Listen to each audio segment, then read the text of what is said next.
안녕하세요. 이 세상 어떤 금은보화도 바꿀 수 없는 딸아이를 혼자 키우고 있는 엄마예요. 한국에서 싱글맘을 바라보는 시선이 점점 나아지고는 있다지만 일상 속에서 수없이 마주하게 되는 차별과 편견을 오롯이 느끼고 있다 보면 아직 갈 길이 먼 것 같긴 해요. 자세한 사정을 모르고 있는 사람들은 남을 함부로 비판하기 쉬운 것 같아요. 저도 싱글맘이 되고 싶어서 된 게 아닌데 말이죠. 한때는 저도 동화 속에 나올 법한 사랑을 하고 화목한 가정을 꿈꾸고 동화 속 주인공들처럼 영원히 행복하게 살고 싶었습니다. 너무 유치한가요? 하지만 동화 속이랑 다르게 현실 속 사랑은 믿을 만한 게 못 되는 것 같아요.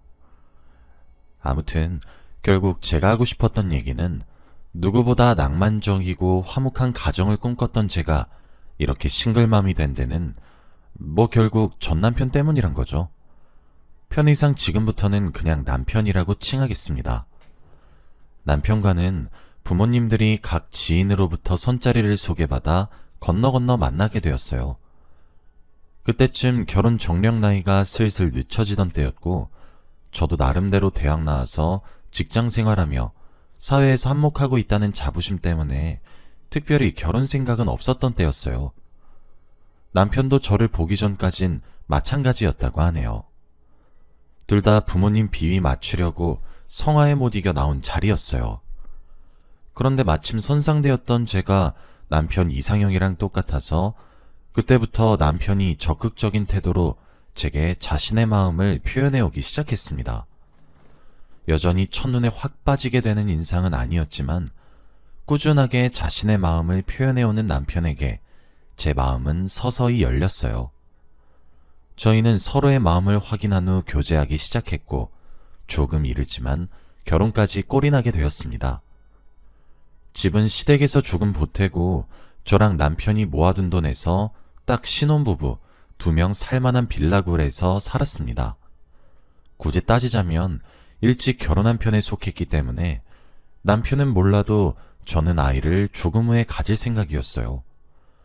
주변에서 신혼생활 제대로 못 즐기면 나중에 후회한다는 소리가 많아서 기왕 일찍 결혼한 거 못해도 1, 2년 정도는 아이 없이 지내다가 임신 문제는 그 후에 생각해보는 게 좋겠다고 느꼈거든요. 그런데 계획은 늘 배신하기 마련이잖아요. 시어머님은 저희가 결혼하자마자 부부한테는 무조건 아이가 있어야 한다며 저희가 아예 아이를 안 가진다고 선언한 것도 아닌데 지속적으로 아이를 독촉하셨어요. 남편에게 한번 시어머님이 납득할 수 있게 말 한번 해보라고 해도 자기 엄마 고집은 아무도 못 꺾는다고 그냥 그러려니 한 귀로 듣고 한 귀로 흘리라는 하등 도움 안 되는 조언만 하더군요. 남편도 결혼 전에는 말만 하면 하늘의 별이라도 따다 줄 듯 하더니 막상 결혼하고 나니 입이 잡은 물고기한테는 볼일 없다 이건지 한창 좋아 죽을 신혼인데도 저한테 은근 무관심해지는 게 티가 나더라고요. 게다가 결혼하면 다들 사소한 생활 습관이 안 맞아서 엄청 다투게 된다 하던데 저희 부부 역시 마찬가지였고요. 결혼 전에 가사일 분담을 가지고 미리 상의를 안 해놔서 그런지 어느새 모든 살림은 당연히 제가 도맡아 하는 것처럼 굴더군요. 심지어 저희는 똑같이 맞벌이 부부인데다가 제가 더 늦게 퇴근할 때도 많았는데 말이죠. 종종 야근 끝나고 집에 돌아오면 설거지는 잔뜩 쌓아두고 양말이나 그날 입었던 옷은 빨래통에 제대로 안 넣어두고 이리저리 튀어나와 있고 뭘 먹은 건지 식탁에 빨간 국물 잔뜩 흘려놓고 닦지도 않고 이런 건 예사였어요. 애기를 들어보면 가사일 함께 해주는 남편도 참 많던데 그것까지는 바라지도 않아요. 그래도 상식적인 수준은 지켜야 하잖아요. 하루는 정말 어디까지 하나 보자 해서 먹다만 음료수며 과자며 식탁에 먹다 남긴 밥그릇까지 남편이 해놓은 그대로 뒀더니 일주일간 본체도 안 하고 안 치우더군요. 벌레가 꼬여서 일주일 만에 못 참고 결국 그거 제가 치웠습니다. 연애할 때는 이런 모습을 알 수가 없으니까 마냥 좋았는데 실체를 알게 되니 대체 가정교육을 어떻게 받은 건가 하는 생각마저 들더라고요. 자기가 어지른 걸 자기가 못 치우는 사람이었어요. 몇 번이나 좋게 좋게 주의 주고 부탁까지 했는데도 안 바뀌었죠. 저도 일하느라 사회생활에 치이고 집에 돌아오면 당연히 제 몫인 양 그대로인 집안일에 치이고, 시어머님께는 아이 문제로 혼자 치이고, 신혼인데도 불구하고 스트레스만 점점 쌓여갔어요. 제가 져주려고 결혼한 건지 아니면 남편 뒤치다꺼리 하려고 결혼한 건지 분간조차 안 가더라고요. 이런 상황에서 시어머니만 제 편이어도 정말 힘이 날 텐데, 가끔 시댁 찾아가서 시어머니께 얘기하면 자기 아들이 뭔 잘못이냐면서 저더러 너무 애를 숨도 못 쉬게 꽉 잡고 사는 거 아니냐며, 아내가 자꾸 그런 식으로 나오면 남편이 한눈 판단 소리나 하시더군요. 옛날 분이라 그러신지 아니면 자기 아들밖에 모르시는 건지 늘 제 탓만 하시더라고요. 그리고 마지막 결론은 또 결국 애가 없어서 그렇다며, 애가 있으면 싸울 일도 안 싸우게 된다고 빨리 애 나가지라고 하셨죠. 저도 사람인지라 화가 났다가도 시어머님이 저렇게 말씀하시니 도리어 내가 잘못했나? 내가 너무 숨 쉴 틈을 안 줬나? 스스로 돌아보게 되더라고요. 그 후로는 최대한 참고 살려고 노력해봤지만 소용없었던 것 같아요. 결국 그 끝은 이혼이었잖아요. 아무튼 그러던 차에 예상치 못하게 제가 임신을 하게 되었습니다. 시어머님은 아주 뛸 듯이 기뻐하고 현실에 치여 서로의 소중함을 잊어가는 것 같던 남편과의 사이도 어느 정도 회복이 되었죠. 시어머님은 결혼 초에는 아이 거리시더니 이제 아이를 가지고 나니까 아들 거리시더라고요. 아직 아이 성별을 확인할 수 있는 계열수도 아닌데 틈만 나면 귀에 딱지가 않도록 첫째는 무조건 아들이어야 한다, 병원에는 또 언제 가냐 등등 은근하게 못살게 구셨죠. 남편에게 아이 성별이 무슨 상관이냐고 언제적 아들이냐고 하소연하니 남편도 제 눈치를 은근하게 살피더니 사실은 자기도 첫째는 아들이었으면 한다고, 자기 엄마도 그렇게 원하니까 아들 하나는 꼭 있어야 할 것 같대요. 시어머님은 몰라도 믿었던 남편까지 이렇게 꽉 막힌 사람이었나 하는 생각이 들어 조금 실망스러웠네요. 실증날 정도로 아들 거리는 시어머님은 그래도 고기를 많이 먹어야 힘 좋은 아들 낳는다며 주기적으로 갈비찜이나 한우를 선물해 주셨어요. 이것까지는 좋았는데 그것도 모자라서 자기가 잘하는 철학관 가서 나중에 이름까지 미리 받아와 잔뜩 설레발을 치셨죠. 그렇게 기대가 컸던 만큼 의사로부터 확인한 아이 성별을 알렸을 때 실망도 크시더군요. 실망 수준이 아니었어요. 뱃속 아이가 딸이라는 걸 알리자마자 됐다, 끊어라 하고는 전화를 먼저 뚝 끊으시더라고요. 그 후에는 지금 뱃속에 있는 딸아이는 신경도 안 쓴다는 듯 아직 태어나지도 않았는데 둘째는 언제 가질 거냐 하시며 저를 압박해 오셨죠. 딸아이가 태어났을 때는 계집애를 뭐하러 보러 가냐고 병원도 안 찾아오시다가 산후조리가 끝나고 제가 아이를 안고 시댁을 방문하니 갓난아이인 딸을 보고 원래 같으면 손자가 먹었어야 할 고기 지가 다 뺏어 먹고도 딸로 태어났다면서 못마땅하다는 듯 혀를 끌끌 차셨어요. 아무리 그래도 자기 손녀인데 어떻게 이렇게까지 푸대접을 하실 수 있나 싶었죠. 남편도 거기에 한술 더 떠 제가 아무리 딸이라지만 시어머니 너무하신 거 아니냐 이렇게 한마디 했더니 그러게 왜 딸을 낳았냐고 무식한 소리를 해대더군요.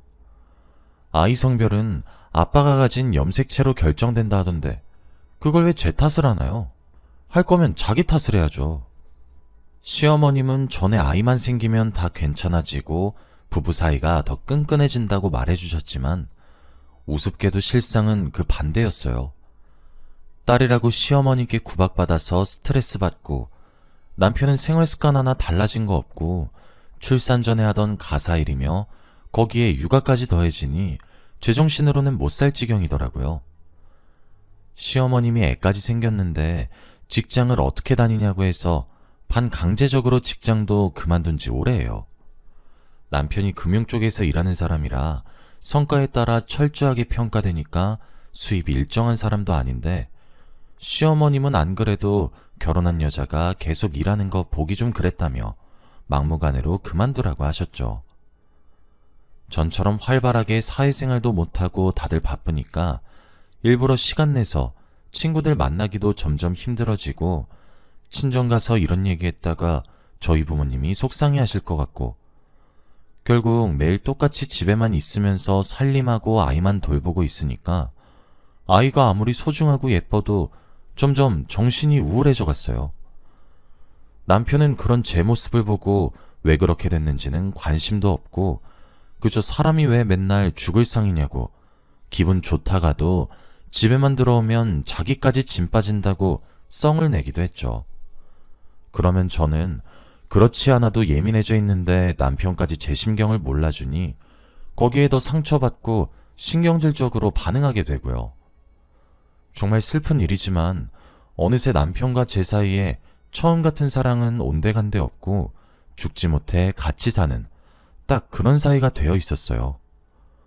인터넷 찾아보거나 예전에 아는 언니들한테 들은 얘기로는 원래 현실이 그렇다고, 다 좋아서 살겠냐고 애 때문에 참고 사는 거라더군요. 그러는 사이에 딸은 벌써 3살이 되었습니다. 시간이 약인지 그동안 저도 체념하는 방법을 배운 건지 아니면 적응하는 방법을 배운 건지 하루가 다르게 쑥쑥 커가는 딸만 보면서 다시 우울에 빠지지 않으려고 노력했습니다. 아이 덕에 버틸 수 있었죠. 그때쯤 어느 정도 회복도 됐겠다, 다시 일을 하고 싶은 의지가 생기더군요. 남편에게 말해보니 남편은 자기 어머니한테는 어떻게 설명할 거냐고 썩 반기는 모습이 아니었어요. 그래도 그 당시 경제 상황이 안 좋아 남편 수입이 나날이 줄어들던 차라 못마땅하지만 차마 제가 일하겠다는 걸 막을 수는 없었습니다. 한번 경력 단절이 되었다가 다시 입사하는 게 쉬운 일은 아니었지만 기준을 조금 낮추니 다행히 불러주는 회사가 없지는 않더라고요. 그 중에서 제일 조건 좋은 회사로 골라갔습니다. 저랑 남편이 일하는 시간 동안 혼자 남게 될 딸아이는 시어머니께 부탁할까 싶었는데 시어머님은 손자면 모를까 자기가 돌보기 싫다고 반대하셨어요.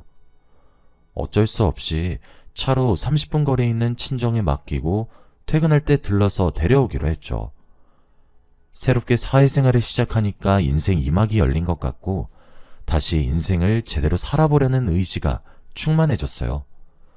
퇴근하고 밀린 집안일도 여전했고 아이에게 온전하게 관심을 쏟아주지 못해 미안한 마음도 들었지만 전보다 웃는 날이 많아지고 하나도 힘들지 않았어요. 가끔 남편은 제가 늦게 퇴근할 때마다 말도 없이 이렇게 늦어. 보통 결혼한 거 알면 회사에서 늦게까지 안 붙잡아두려고 할 텐데 혹시 사회생활은 핑계고 땀만 품고 있는 거 아니야? 하면서 의심을 하더라고요. 순간적으로 너무 어이가 없어서 땀맘은 무슨 땀맘이야. 당신이나 그러고 다니는 거 아니야? 그리고 오늘 늦을 것 같다고 미리 문자했었어. 당신이 못 본 거겠지. 하고 되받아 쳐줬어요.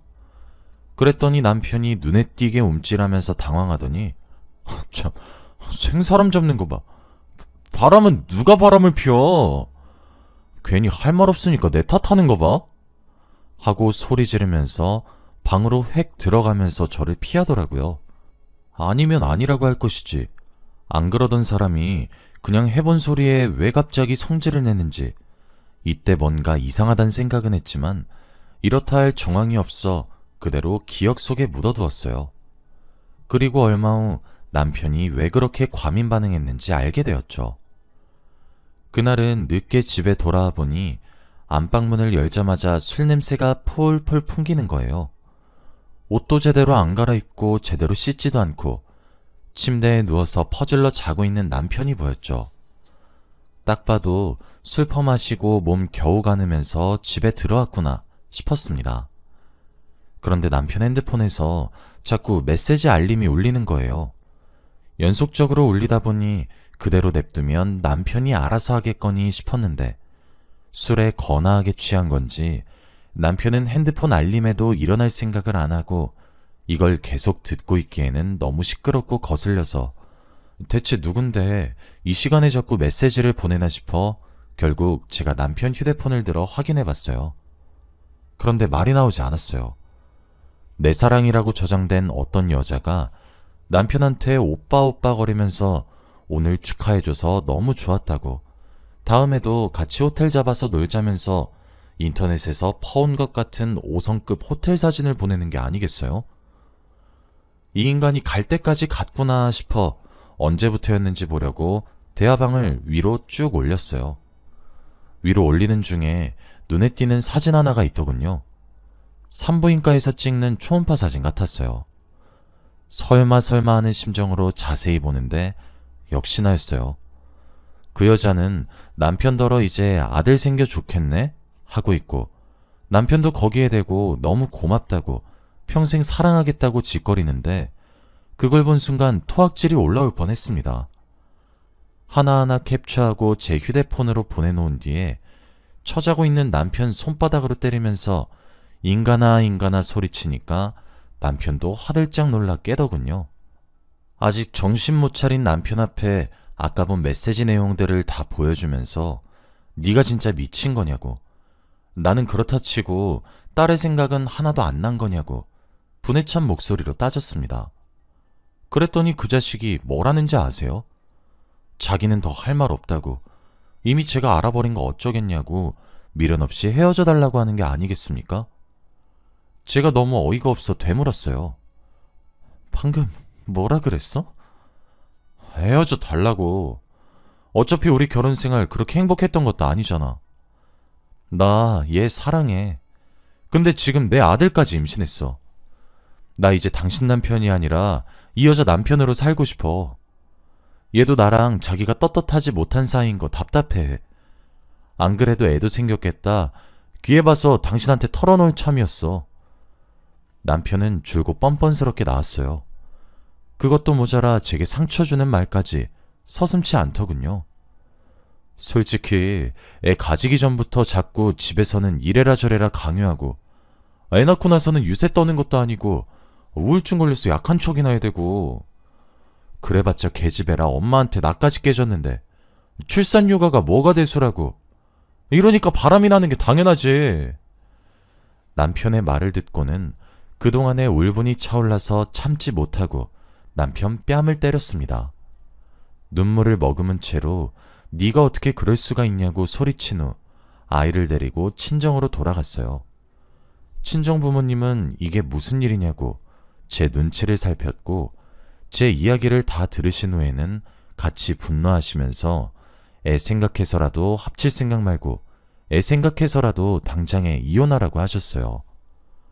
친정에서 한숨 자고 일어나니 그래도 이런 식으로 결혼 생활이 끝이 나는 건가 마음이 심란해져 일단 시어머님께도 남편의 외도 사실을 알려야겠다 싶어 시댁으로 갔어요. 솔직히 이때만 해도 시어머님이 좀 구시대적인 사고방식을 가지고 계시긴 해도 아예 상식이 없으신 분인 줄은 몰랐습니다. 시댁 비밀번호야 전에 미리 알고 있었어서 도어락을 열고 어머님 저예요 외치면서 들어갔는데, 그 순간 제 눈에 들어온 건 시어머님, 그리고 그 앞에 앉아있는 남편과 아마도 상간녀일 여자의 다정한 모습이었습니다. 순간 뭘 보고 있는 건가 싶어 몇 초간 멍했어요. 시어머님은 절 보더니 불청객이 왔다는 듯 너 왔니? 얘기는 다 들었다 라고 말하시더군요. 그러면서 입 아프게 긴 말할 거 없고 단도직입적으로 말할 테니 이혼하라고 하는 겁니다. 너무 당당한 말투라 순간적으로 누가 잘못한 건지 헷갈릴 수준이었어요. 어머님이 그렇게 말 안 하셔도 저 인간이랑 이혼해요. 더는 같이 못 살아요. 그동안 가정교육도 멋같이 받은 그쪽 아들놈이랑 같이 사느라 뺏긴 내 세월만 아까워요.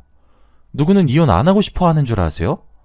하고 대꾸하니 시어머님은 꼴에 자존심은 상했는지 악에 바친 소리를 내셨습니다. 이게 어딜? 아들도 못 낳은 주제에 큰소리야 큰소리는. 손자 생겼다고 자기 아들 외도도 눈 감아주는 어머님이 저한테 큰소리 치는 것도 웃긴 거 아시죠? 저딴 인간 같은 아들 낳아준 어머님이 하실 말씀은 더더욱 아닌 것 같네요. 더 이상 볼 일 없었으면 좋겠네요. 마지막으로 이렇게 시어머니께 말하고는 그대로 시댁을 나왔습니다.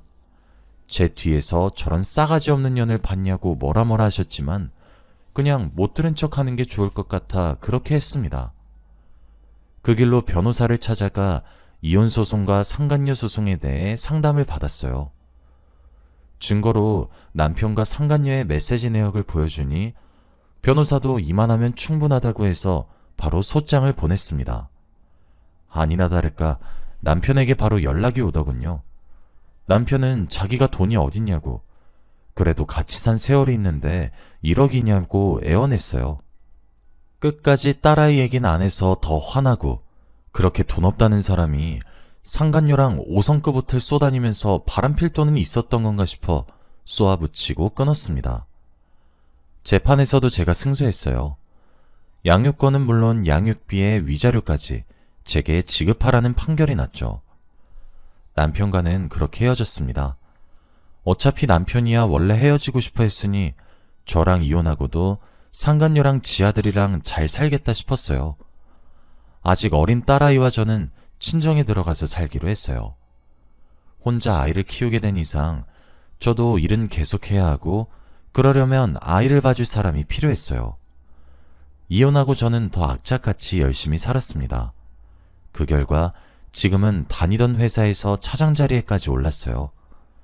한번 경력이 단절됐다가 게다가 싱글맘으로 차장 자리에까지 오르기 쉽지 않은데 직장 동료들이 저더러 인간 승리라고 하고 여직원 후배들도 차장님처럼 되고 싶다고 하는 걸 들으면 이렇게 치열하게 살아온 보람이 있구나 해서 뿌듯해요.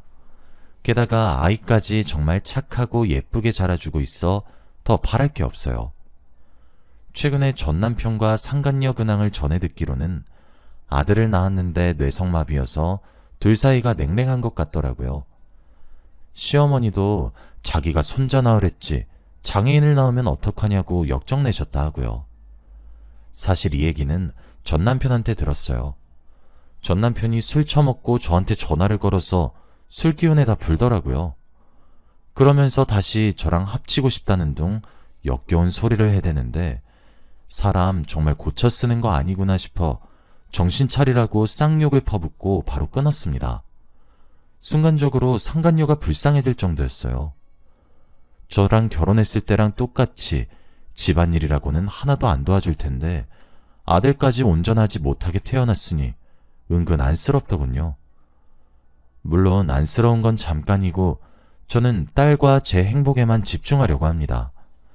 가끔 잠든 딸 얼굴을 보고 있자면 딸을 위해서라면 무엇이든 할 수 있겠다는 생각이 들어요. 저한테 그만큼 소중한 존재인 거죠. 딸아이가 무럭무럭 자라 제품을 떠나 독립하기 전까지 저는 최선을 다해 딸아이에게 사랑을 쏟으려 합니다. 제 사연 들어주셔서 감사합니다.